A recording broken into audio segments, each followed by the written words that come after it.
Shalom, selamat pagi anak-anak kelas 3 yang hebat. Kembali lagi belajar agama bersama Miss Penny. Masih di pembelajaran 11 yang bertemakan Aku dan Suku Bangsaku, pertemuan kedua. Miss percaya anak-anak akan terus semangat dalam belajar. Mari kita berdoa. Bapa kami yang di surga, kami mengucap syukur atas kasih-Mu dalam kehidupan kami dan bangsa kami. Sebentar lagi Tuhan kami mau belajar. Biarlah berkati pembelajaran kami dari awal, pertengahan hingga berakhirnya. Berkati kehidupan kami bersyukur hanya di dalam nama Tuhan Yesus. Haleluya, amin. Sebelum kita memasuki pembelajaran lebih lanjut, mari kita akan bernyanyi bersama-sama.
Wah, indah sekali hidup dalam Tuhan ya anak-anak.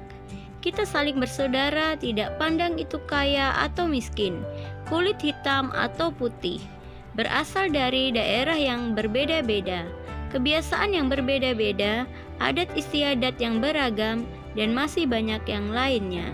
Tetapi kita terus satu dalam Tuhan.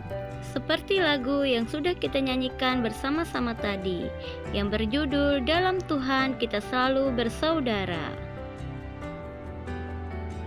Menghargai dan mengasihi semua orang dengan segala keunikan dan perbedaannya dapat kita tunjukkan dengan cara 1. Berteman dengan siapa saja tanpa memilih-milih latar belakang teman tersebut dari suku, golongan, dan budaya apapun. Yang kedua, menerima adat istiadat setiap orang tanpa mengolok-olok atau mencela.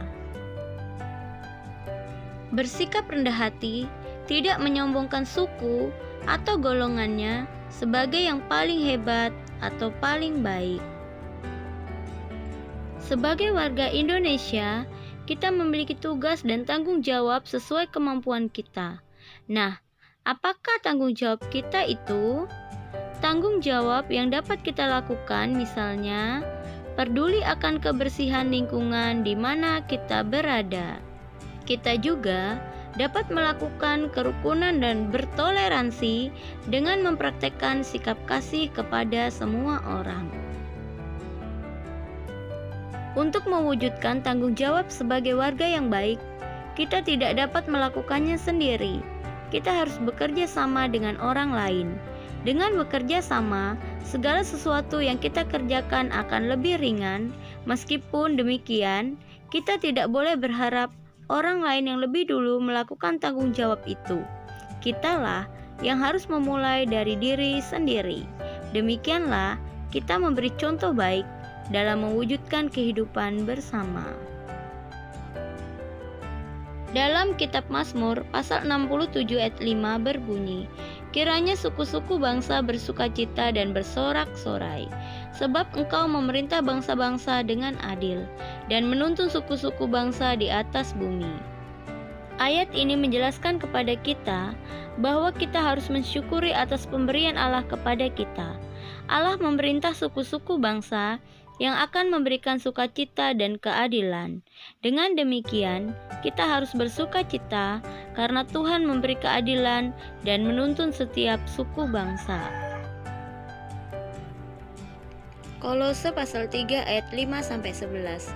Ayat 11 mengatakan, tiada lagi orang Yunani atau orang Yahudi, orang bersunat atau tak bersunat, orang barbar atau orang Skit, budak atau orang merdeka.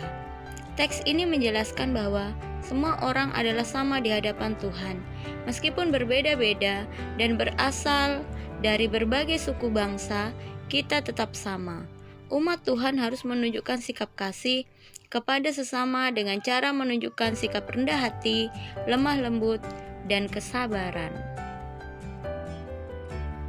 Ikatan yang didasari dengan kasih sangat efektif dalam mempersatukan setiap perbedaan yang ada. Baiklah anak-anak, sampai di sini dulu pertemuan kita pada hari ini. Terus semangat dalam belajar dan sehat selalu bersama keluarga. Tuhan Yesus memberkati kita semua.